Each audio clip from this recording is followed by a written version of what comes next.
Hey everyone, welcome back to the channel. Today, we're talking about Saweetie, who honestly hasn't had much luck in the music industry lately. She once said she was being punished for being too pretty, but not everyone believes that's true. Still, it seems like there's a lot more happening behind the scenes in her life that's seriously affecting her career. Recently, I came across a post from the Neighborhood Talk promoting Saweetie through a paid ad. In their caption, they actually claimed that she's been blackballed from the industry. Now I get it. Her team probably sponsored that post and wanted something eye-catching for promotion. But that headline made me stop and think, is Saweetie really blackballed? And if she is, what could be the reason behind it? Did she upset someone powerful in the industry? Because, let's be real, we've all heard the rumors that Saweetie allegedly hooked up with Cardi B's husband, Offset. Of course, Offset denied those claims during his chat on Keke Palmer's podcast, but the whispers never completely went away. I can't help but wonder if those rumors might have actually caused some serious trouble for her in the industry. Because things get even messier from here, someone who used to work closely with Saweetie came forward and labeled her a homewrecker, and revealed a few shocking details that caught everyone off guard. This woman, who goes by the name Maybag May, claimed she was Saweetie's road manager. But honestly, it's hard to say if she really was just a manager. Because according to several people, she also ran a kind of service, one that helped connect Saweetie with rich and influential men. Now, depending on how you look at it, some might call that matchmaking, while others would say it sounds more like an escort arrangement.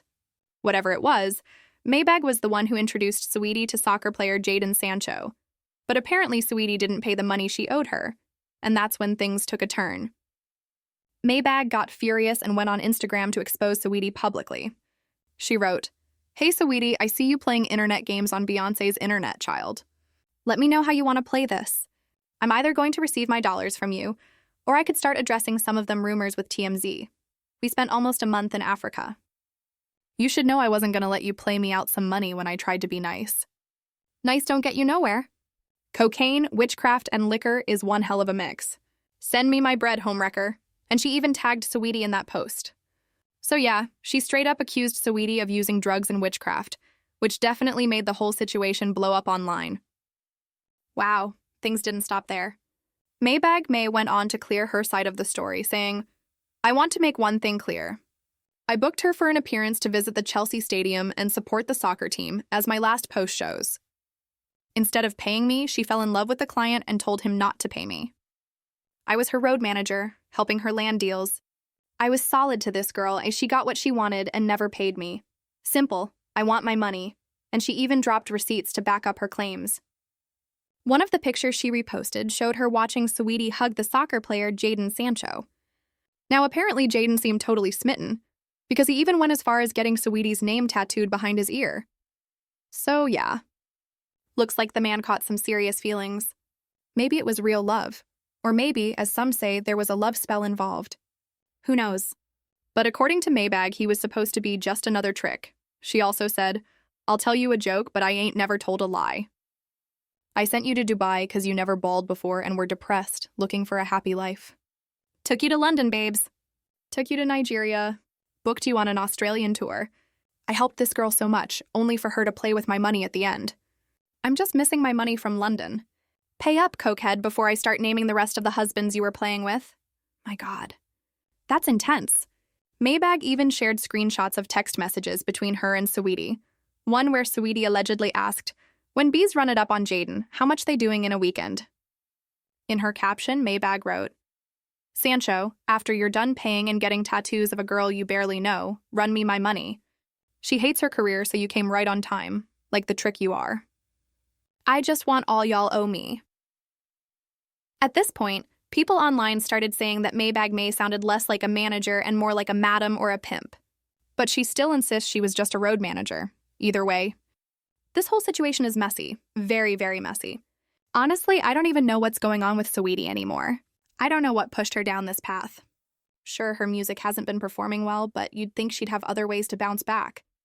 It's heartbreaking, seeing someone with so much potential spiral like this. If the rumors about drugs and dark magic are true, then she's clearly struggling and needs serious help. I really hope Saweetie finds the peace and support she needs before it's too late. All right, now let's shift gears a bit, because this next topic really caught my attention. Recently, Mathew Knowles, who you all know as Beyoncé and Solange's father, sat down for an interview with Carlos King, and he finally spoke about something fans have been wondering about for years: the mystery behind the unreleased Beyoncé and Alicia Keys music video for Put It in a Love Song. For a long time, people have been confused about why that project never saw the light of day. I mean, think about it. This collaboration had everything going for it. Both Alicia and Beyoncé were at the top of their game back then, and fans were hyped to see two of R&B's biggest queens join forces on what could have easily been a massive hit. Just imagine the visuals, the energy, the vocals, and that video could have been iconic.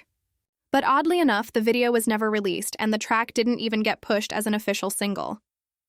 Naturally, everyone started asking the same question: why? Why would they travel all the way to Brazil, shoot an entire music video, and then just never put it out? It didn't make sense. And when Alicia was later asked about it, her response made things even stranger. She said she'd have to locate the video, and I remember thinking, wait, what? You don't even know where the video is? That sounds wild. To locate it, I feel like enough time has passed that I could call B and we would both be on the phone and just be like, let's just drop it. And I feel like we would both be cool with it. So what I first need to do is locate the archive and then make the call. Let's see how we do. So when Alicia was asked about the missing video, she just smiled and said, "Oh, I just have to locate it," like it was no big deal. But it turns out there's way more to that story. According to Mathew Knowles, he finally set the record straight in that interview. He revealed the real reason the Put It in a Love Song video never got released. And honestly, it's shocking. He said that while filming in Brazil, Beyoncé and Alicia Keys didn't check in with the local gangs in the area. Apparently, that was a big deal, and the music label also failed to pay the necessary fees to those groups for protection. Because of that, things took a dangerous turn, and both Beyoncé and Alicia ended up getting chased out of Brazil before they could even finish the shoot. So, yeah, it wasn't about the video getting lost or forgotten, it was about safety.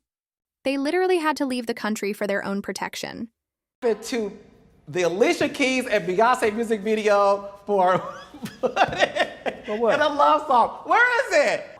We saw a little glimpse of it. So I get a phone call because I'm not a micromanager, and they're in the projects hood ghetto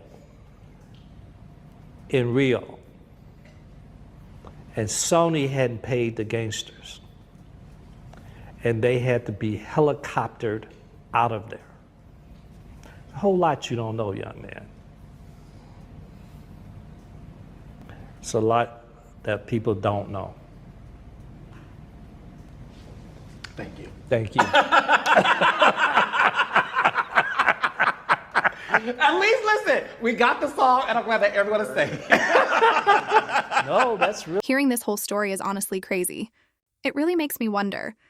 Maybe that's the real reason the video never got finished. Who knows, maybe some of the filming equipment got taken, or the footage itself ended up lost in the chaos. I can't say for sure, but wow.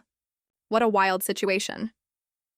It's such a shame, too, because that video had so much potential, all that effort, all that creativity, and gone to waste. Hopefully one day Alicia is able to track down that missing footage, because fans would love to see it.